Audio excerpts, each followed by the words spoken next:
We're reading from Kabbalah for the student on page 463. You can ask questions on Kab TV. Selected questions will be aired. So, again, Kabbalah for the student, page 463, item 20.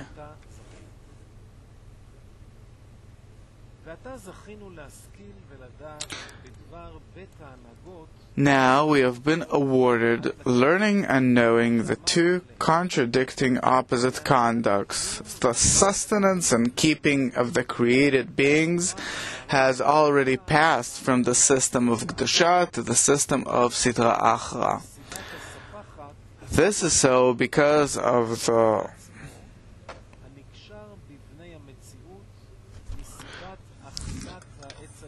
we're reading in the middle of the letter.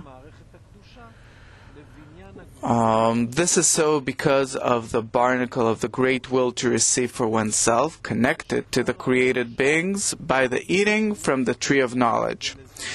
It induced separation, oppositeness, and hatred between the system of Kedusha and the structure of the bodies of the created beings in this world.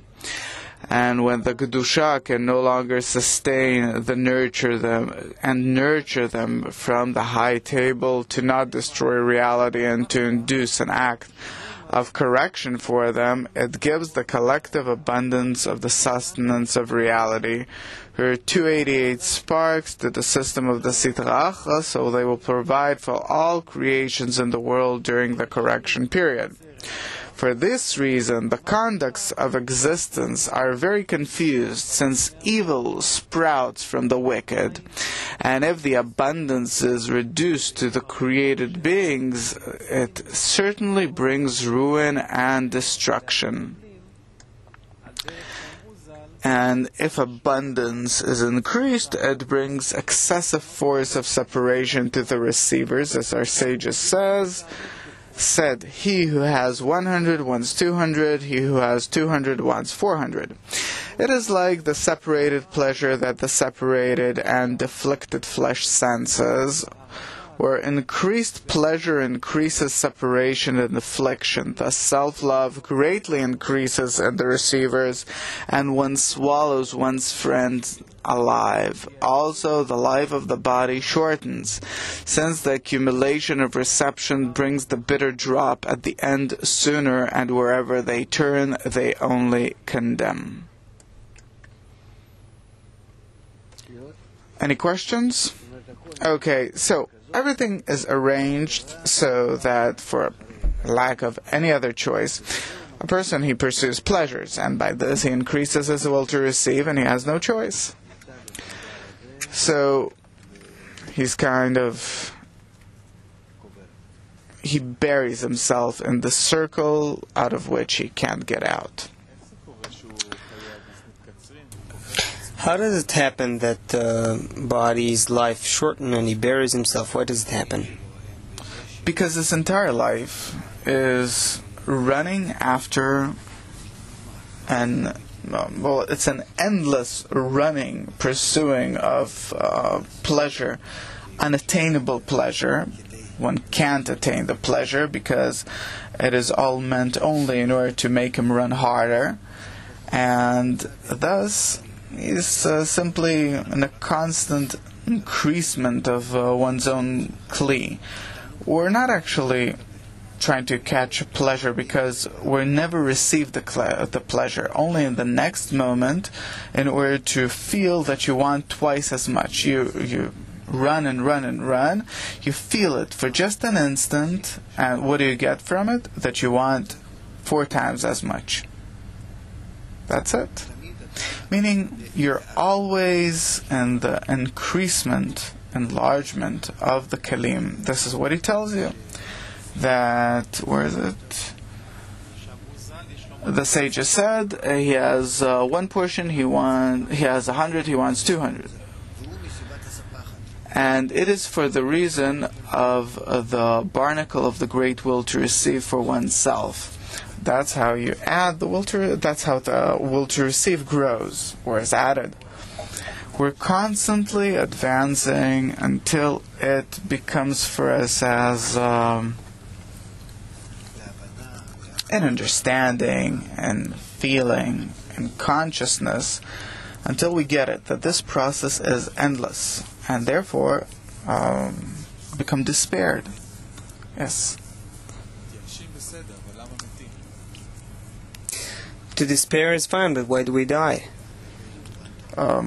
And what, when you say die, what do you mean? What, a person simply dies in our world? An animal also dies, although it doesn't try to, get 4 times or 8 times as much pleasure as before. This is against root and branch.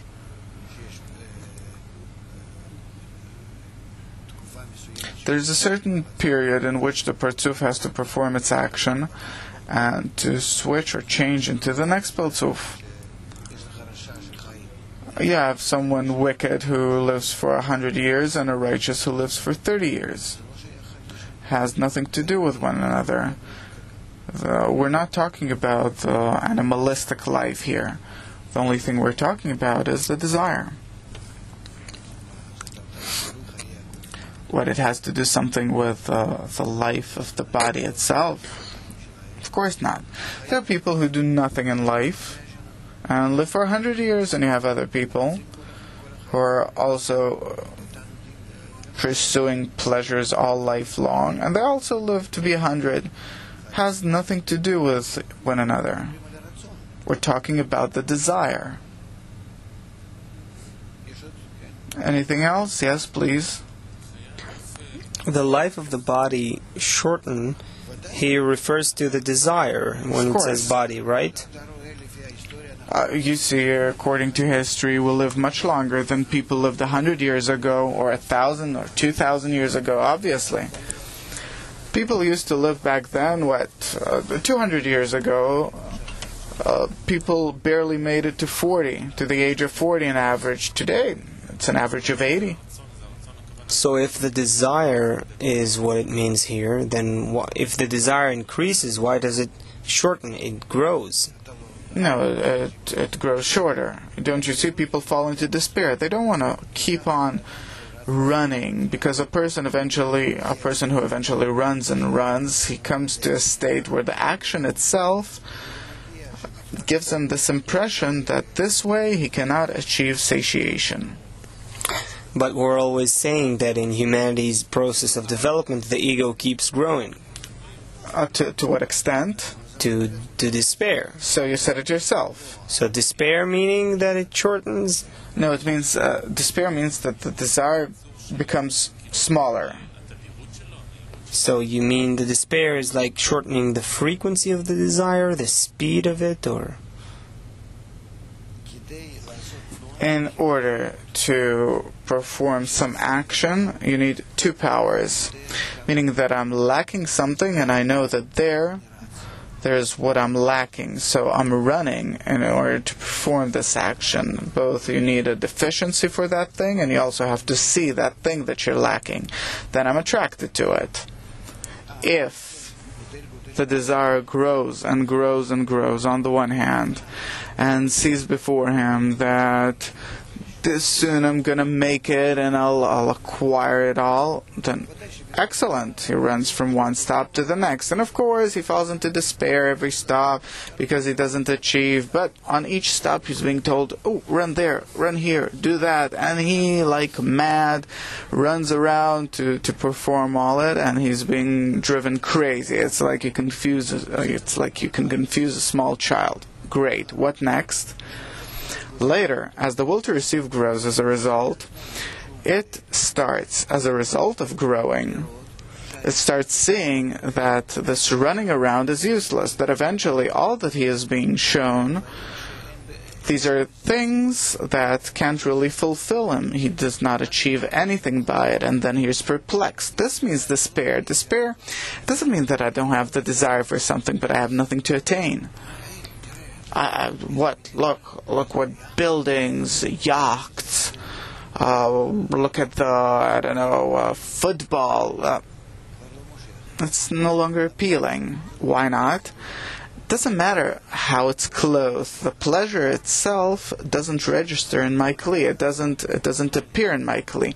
As I achieve it, as I come to it, I don't enjoy it. It's a spiritual problem that the light puts out the vessels. And then he turns, he's empty from all sides, and he doesn't have the desire, doesn't have the pleasure, and this means that the will to receive dies. This is called body. Of course, it's not the animalistic body. The animalistic body, we could make it live for 200 years. I don't know if we'll want it. Amikam, you want? Well, let him ask.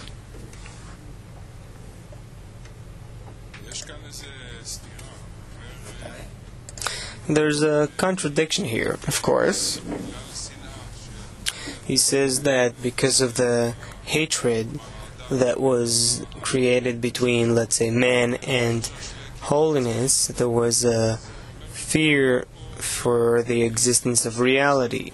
And he says something weird here. Therefore, in order for reality to exist, in order to make the correction, there was a stop to the giving of the abundance. As if because of the fear of reality... I'm sorry, I don't get what you say. You're completely confused. A person is in a state of Galgal Ta'anayim. In order to achieve correction, he has to also acquire achap. He has no achap. He has not to simply acquire achap, but the ready, prepared achap, which has sparks of bestowal by which he can later on correct himself. There's nothing to correct in Galgal Ta'anayim. It's an angel. It's not even called man. It's man in heaven. I don't know. But we need a broken person, and in that broken Adam, we need all the preparation, we need to have all the preparations for the correction. Thus comes the breaking. The breaking itself, it's not enough. One doesn't feel that he's broken since he was born this way. And when he's broken, he doesn't have connection with the light. There's nothing there's nothing with respect to which to measure and compare myself. Gradually, one has to achieve such discernments within himself in order for him to feel that he's broken. How? As a result of having these two parts, he has the will to receive and the spark. He has to increase the two, and this is what happens. Till he reaches a point where, yes, what does it mean? Despaired. He examines one by the other. And what are you asking about? The question is, first, why should there be a reality for man to be corrected? Why should there be a reality? I don't understand. What does it mean for it to exist? That it constantly exists in a truthful manner? It seems like there is an existence of a reality in which man becomes corrected, and there's a state of non-existence of reality where man continues in some... I'm sorry, I can't. This is what he writes. I can't go on this way. This is the time that belongs to everyone. Simply confusion. Let's conclude simply. I respect your questions only on one condition: that you make your homework and you bring your question with you. You write it down. I don't want to hear that. Short, to the point question. About the previous topic that we spoke about, Yitzchak from Bethlehem Aglilit is asking whether the point in the heart can be strengthened in a person if he finds point in this life too, or you have to be despaired in corporeality to advance to spirituality. It's a must.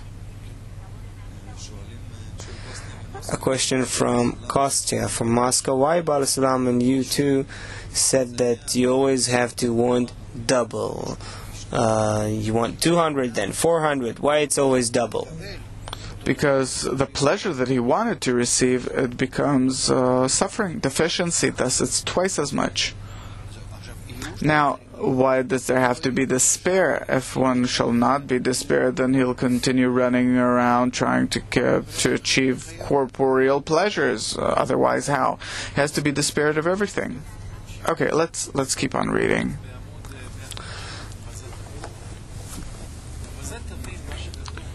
We are reading from page 464, Kabbalah for the student, in the middle of the page.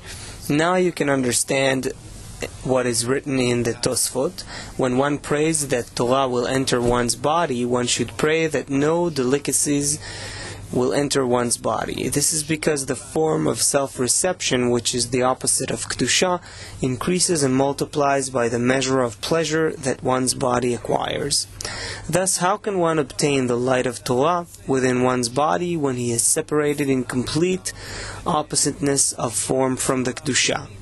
And there is great hatred between them, as with all opposites. They hate each other, and they cannot be under the same roof. Therefore, one must pray that no delights or pleasures will enter one's body, and as the deeds in Torah and mitzvot accumulate, one slowly purifies and inverts the form of reception to be in order to bestow. You find that one equalizes one's form with the system of Kedusha, and the equivalence and love between them returns as prior to the sin of the tree of knowledge. Thus one is awarded with the light of Torah, since he entered the presence of the Creator. Meaning that we must reach a state where on the one hand we cease to feel the pleasures in order to receive, and on the other hand we reveal the pleasures in order to bestow. That's how the light works. It's impossible to have the two. Simply put. Yes? We always say that the correction is at the point of the breaking. So what pleasures is he talking about? Not to receive them and so on. Necessities. You have to remain in pleasures of necessity, which aren't really called pleasure. Where it's not important for you whether you eat a loaf of bread or what you eat, or where you sleep, or where you live. For you, it's merely as a means. This means that one decreases his pleasures. You make a mental scrutiny over it. You don't have to make a bodily scrutiny over it. How do you reveal this? In your vessels. This is also what they meant by saying, eat a loaf of bread and drink water. It's hard for me to imagine that they ever did it physically, if you ask me. It's so not the spiritual idea, or having nothing to do with the idea of correction, that doesn't seem to me that could have. And especially that we read other stories about Abraham, Isaac, Jacob. They were very rich. They had a lot of flock and cattle. We don't feel this from the Torah, from anything that is written there. If it's possible to see anything corporeal from the story at all, because it all speaks about spirituality, but simply so.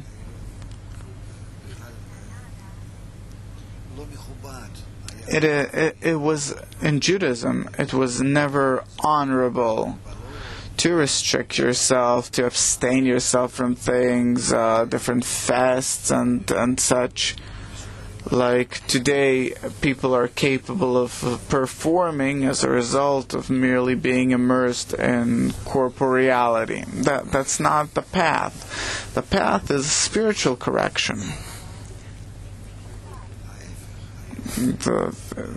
Quite the contrary. They engaged in different kinds of business. Ari was a merchant. It says in the books he went to Damascus, to Egypt, to buy different things. And the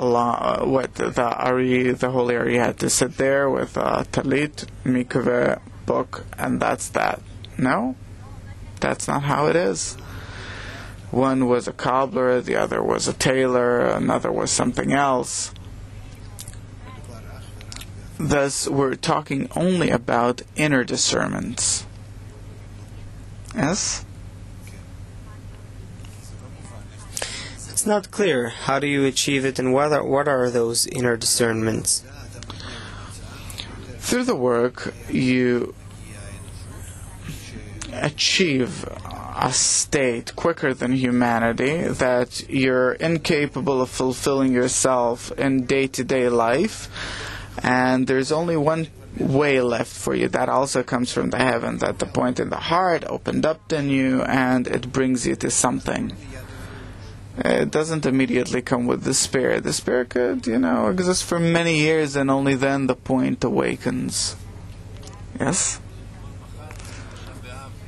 Tomorrow, for instance, is still the holiday of Tisha B'Av in Israel. There's a custom of fasting and so on. It's not torture. It's not torture. It's a correction. The 5 torments of the Day of Atonement, we call them torture, but it's actually a correction. And the only thing that we're doing here are corrections. We can call it, however, reward, punishment, whatever, but these are merely corrections. Yes? So what do you suggest for people, for instance, who are watching us now and are going to fast today and tomorrow during the day? What should they think about? Well, you should. May it be easy on you. How should we relate to this day of 9th of Av? This is what the sages determined for us according to root and branch, and we also have to sustain in our world the corporeal branch. Thus there's this custom, and once again we have to emphasize that the people of Israel are not a people. Their customs are as a result of different occurrences in this world. And the holidays and the customs of the people of Israel, they stem from spiritual roots, from where they have received them, and thus they sustain it. Meaning, as we sustain everything in this world, we sustain it since there is such a phenomena in spirituality. And the Kabbalists, they told us this to keep them also here.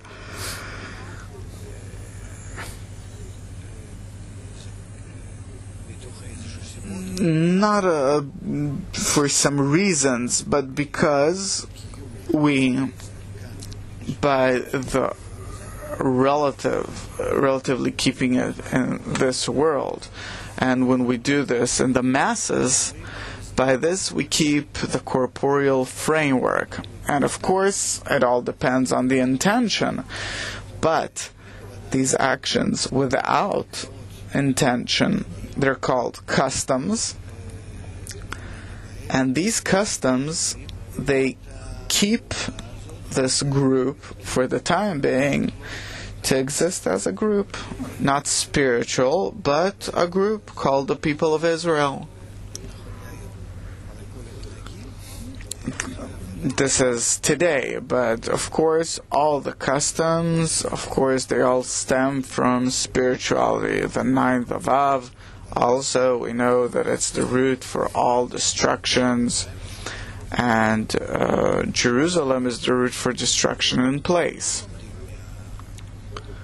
Ninth of Av is in time, and Jerusalem is in place. We learn everything from spirituality. There is nothing in corporeality that happened in this world, and as a result, if simply some building would have collapsed in Jerusalem, you wouldn't have celebrated or fested over 2,000 years. We do it not because the sages determined so, because of some nice building that broke, but because the building of sanctity broke, and we're festing in order to... We're not crying about the destruction of a temple with the vessels of silver and gold and cows and cattle and all that was there.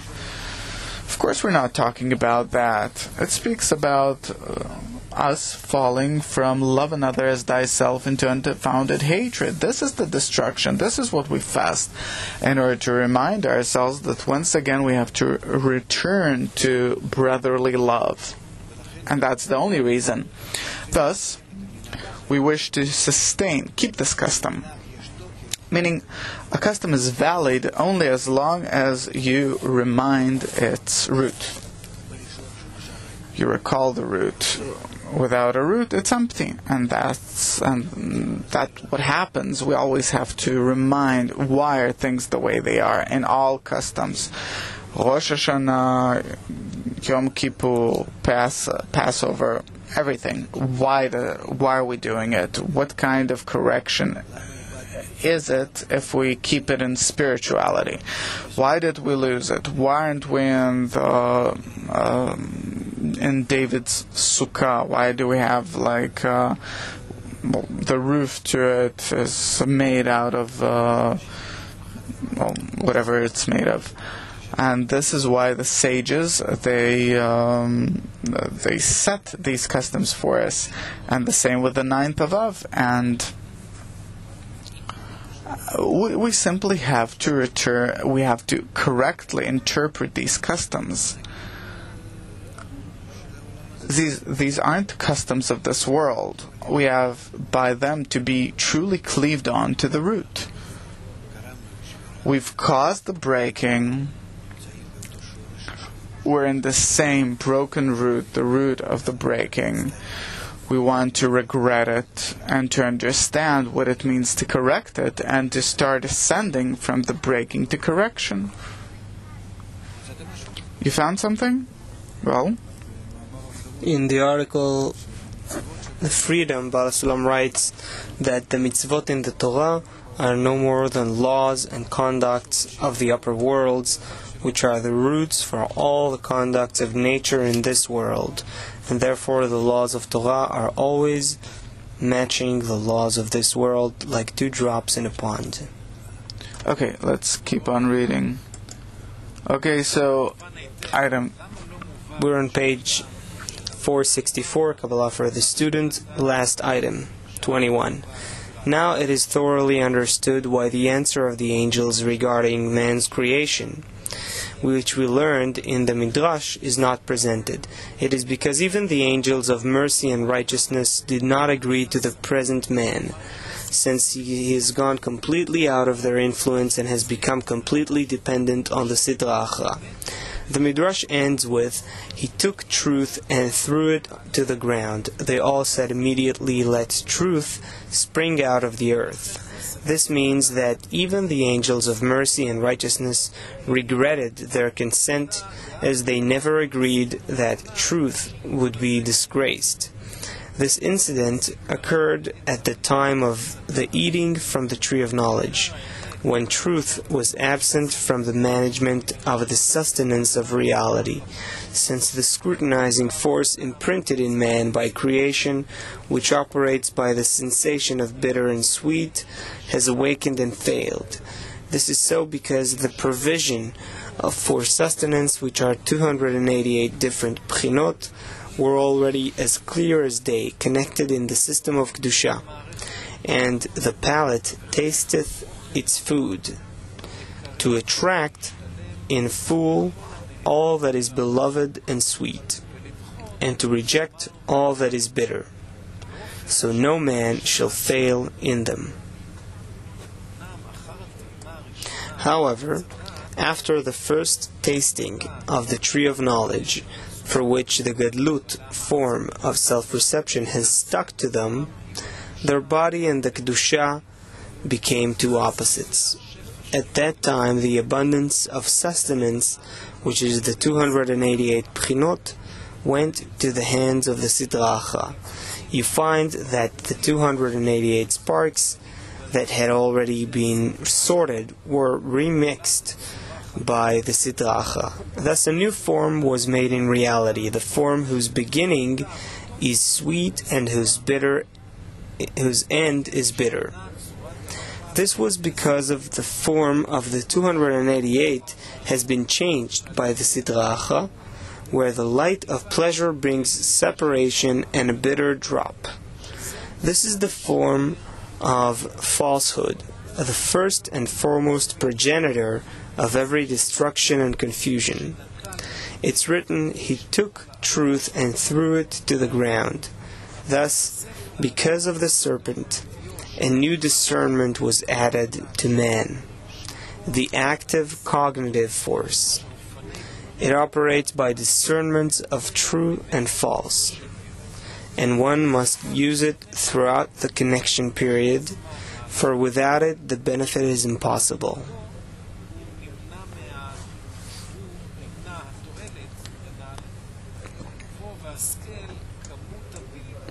Come and see all the confusion caused by the fall of the 288 sparks into the hands of the Sidra Achra.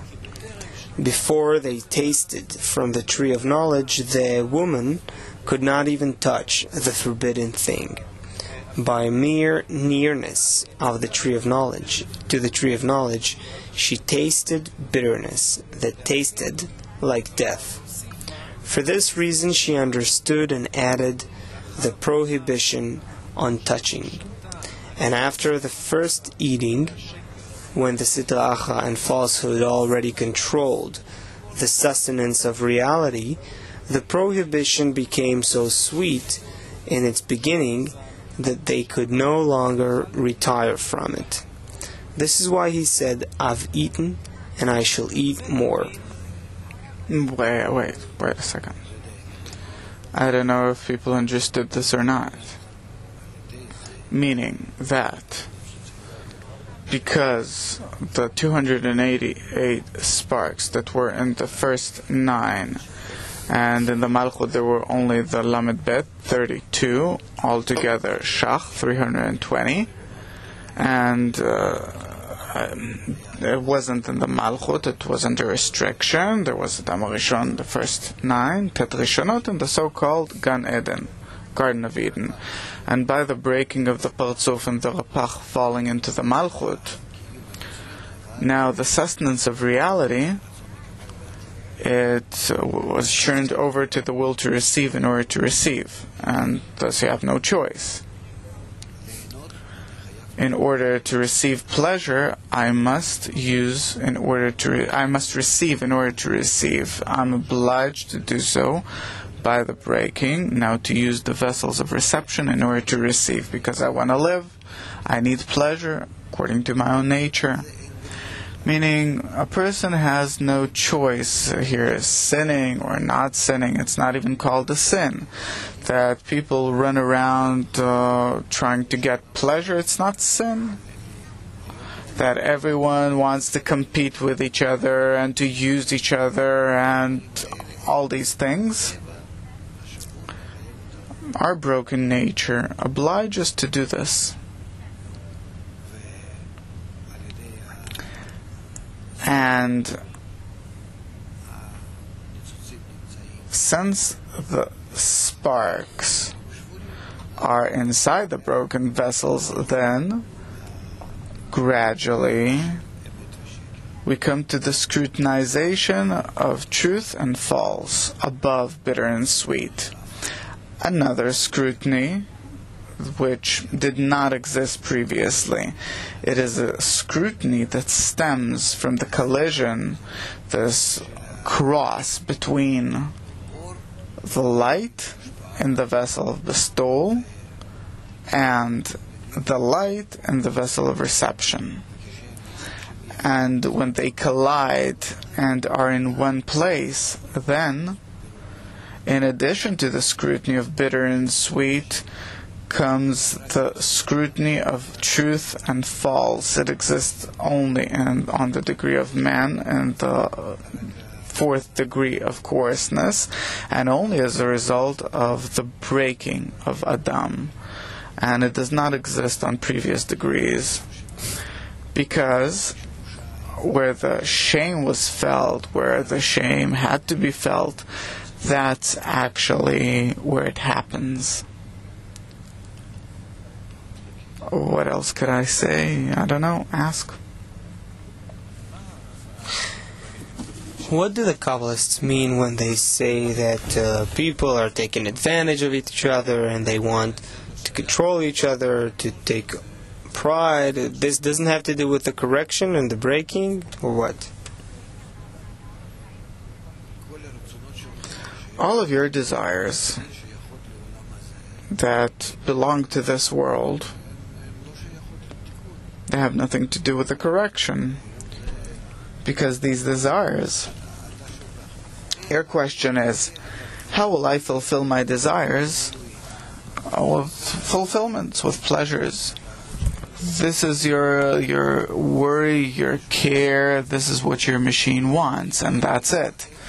So there are no actions, spiritual actions with respect to this in our world. And the life that you live is a beastly life. You wish to fulfill your desires and you remain empty, because it's not intended to be fulfilled. By this you merely increase your desires.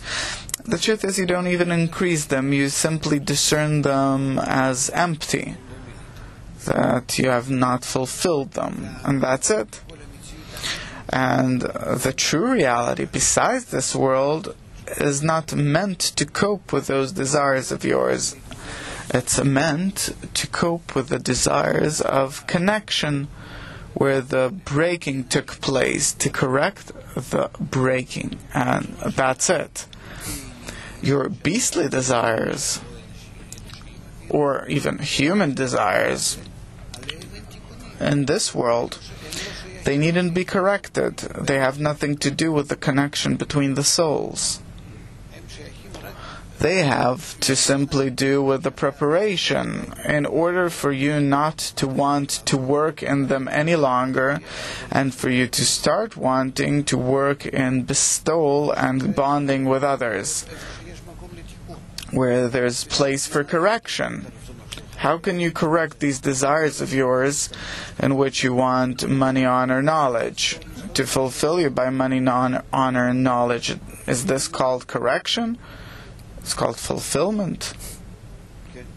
Yes?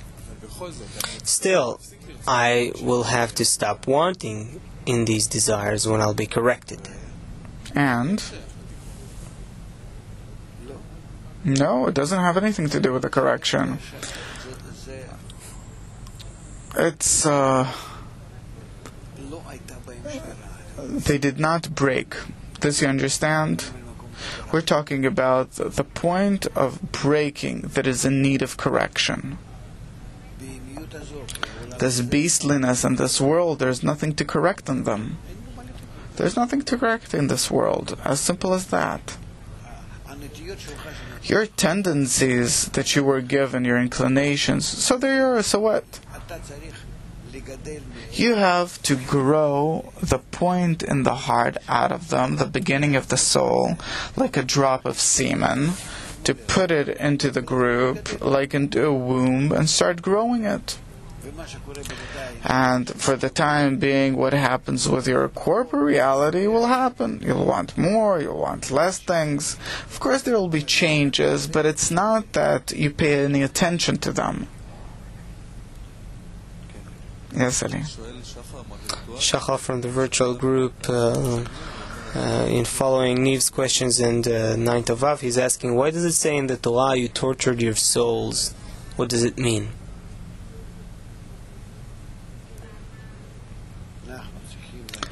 We have to achieve states where our soul compared to our nefesh, compared to higher degrees, will truly be limited and under restriction. But this depends on man's soul, which he limits from using it with respect to the connection, to the friends, the correction.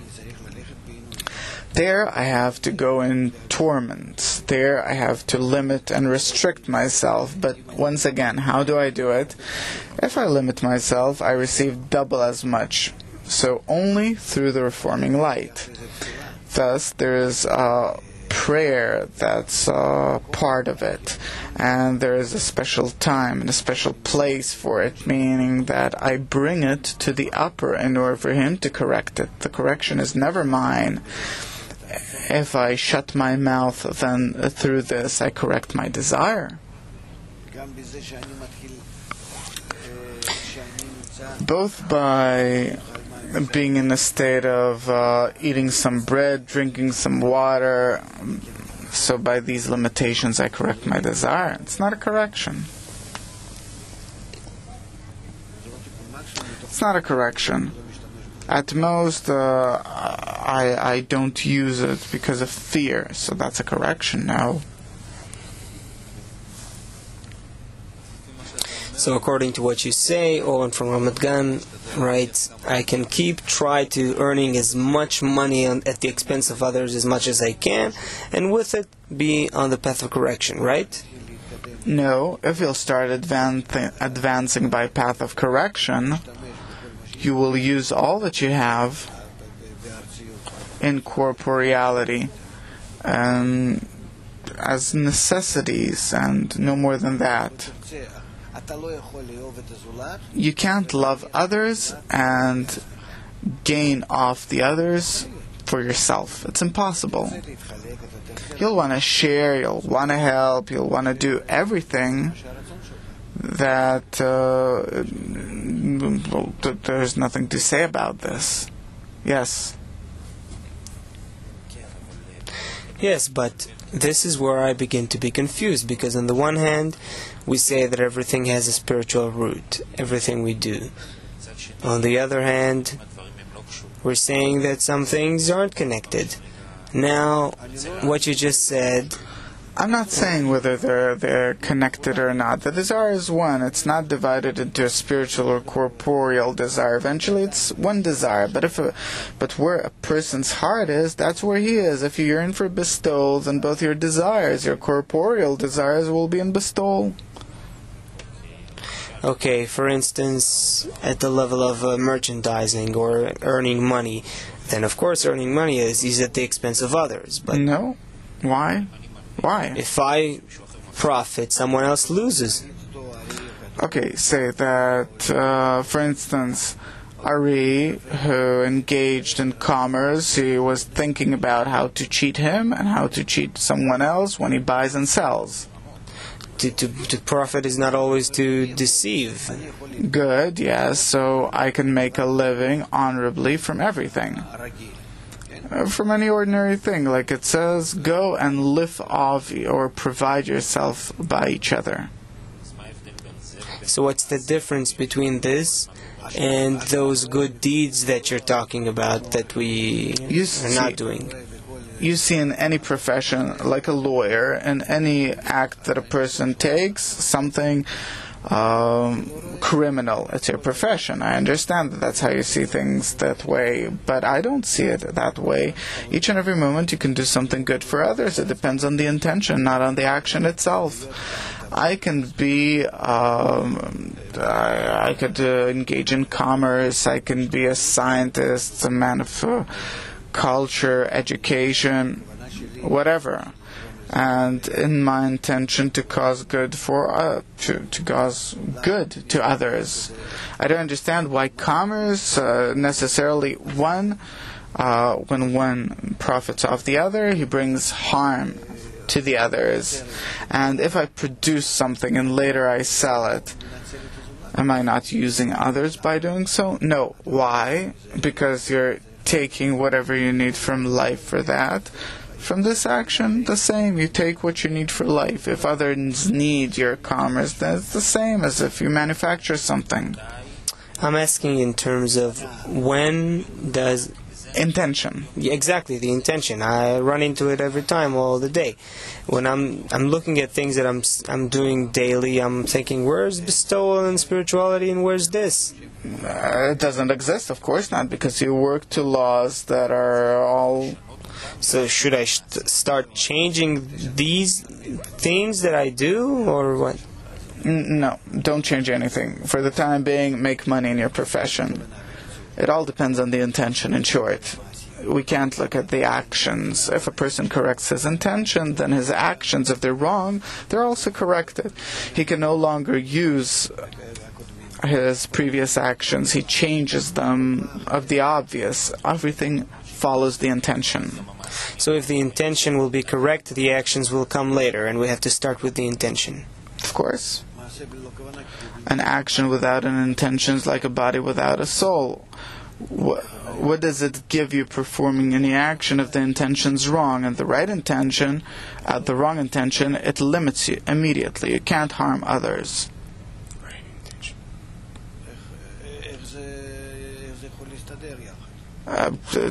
It can't go together. Guys, I don't understand what's not clear here. You're beating around the bush.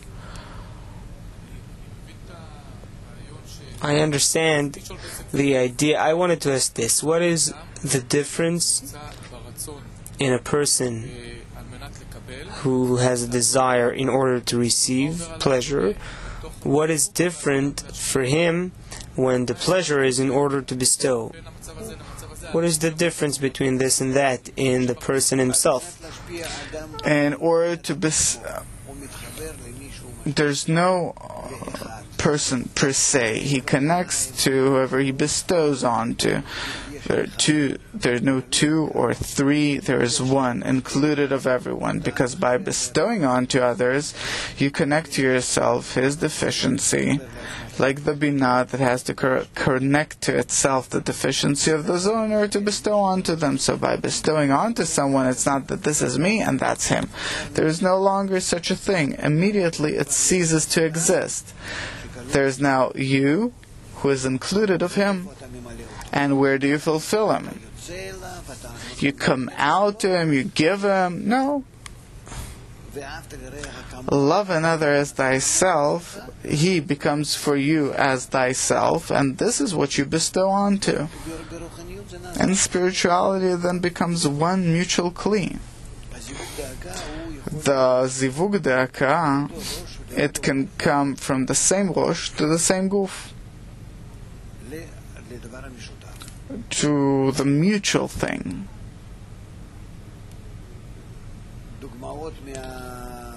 Examples from Kabbalah.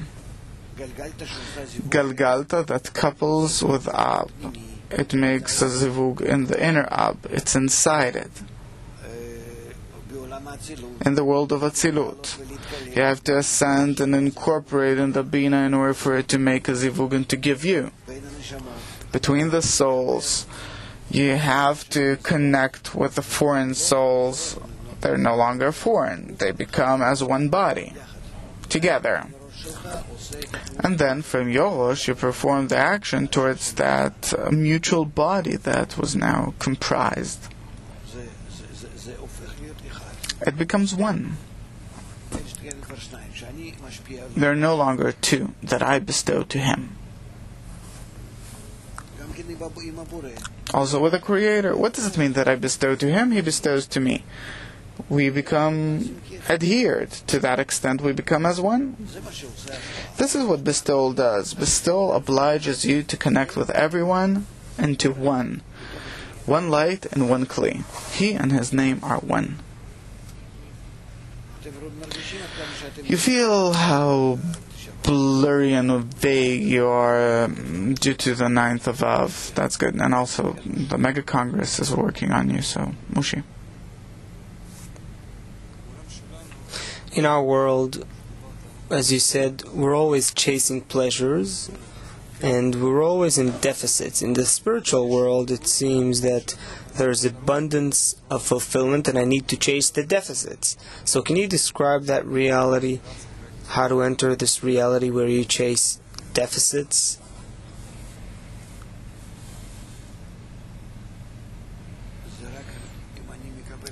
It's only if I'm inspired by the environment, by the study, that the deficiency for bestowal, for bonding, where all the pleasures are. Once again, pleasure is what's supposed to shine for me. That's where the pleasure is. That's where eternity is. For the time being, it's not lishma, but this is what I have to make myself see. I have to convince myself now that the real life is in bestowal.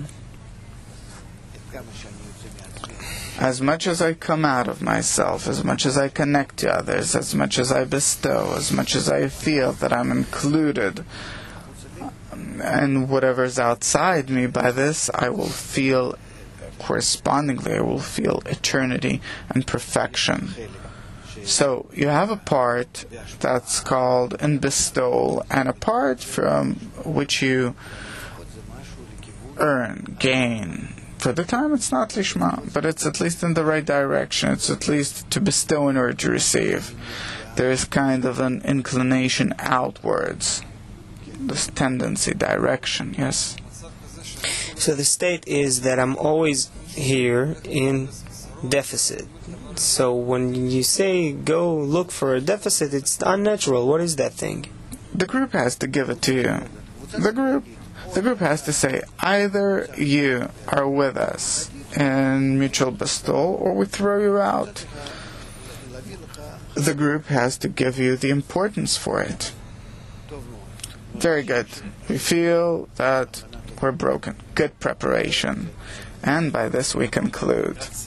And a few messages before we conclude. We invite you all to the new website where we are building our virtual social system. It's on internet.kbb1.com. You can raise your own ideas and answer daily questionnaires. Together we're building the spiritual environment. internet.kbb1.com. And we have a worldwide mega congress on July 23rd through 25th. We will broadcast the worldwide mega congress. It will start on Friday, 12:30 noon Israel time. You can also come to the local Kabbalah center, Kabbalah center in your area.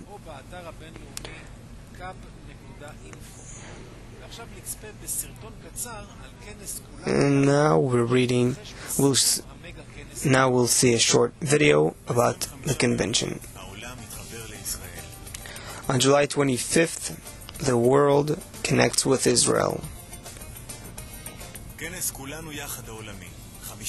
The worldwide all-together Congress.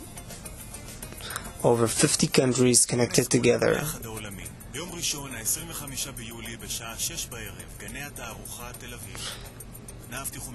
July 25th, Sunday, 6 p.m. Israel time in Tel Aviv. Call 1-700-509-209. With this we conclude. Thank you, good day, good night.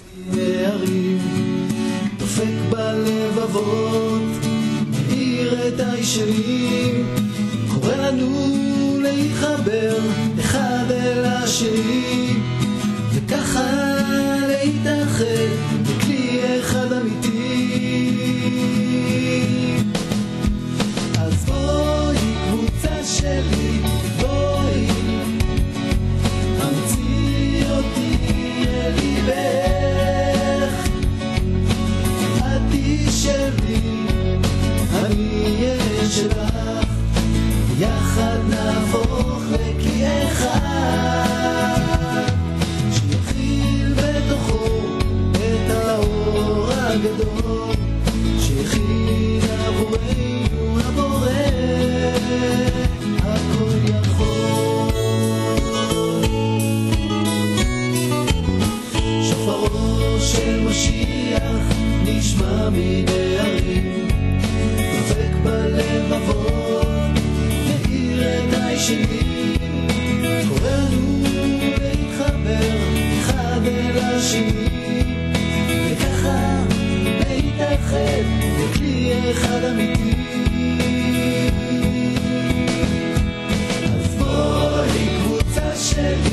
בואי אמצי אותי אל ליבך עדי שלי אני אהיה שלך יחד נהפוך לכאחד שיכיל בתוכו את האור הגדול שהכין עבורנו הבורא בואי קבוצה שלי בואי אמצי אותי אל ליבך עדי שלי אני אהיה שלך יחד נהפוך לכאחד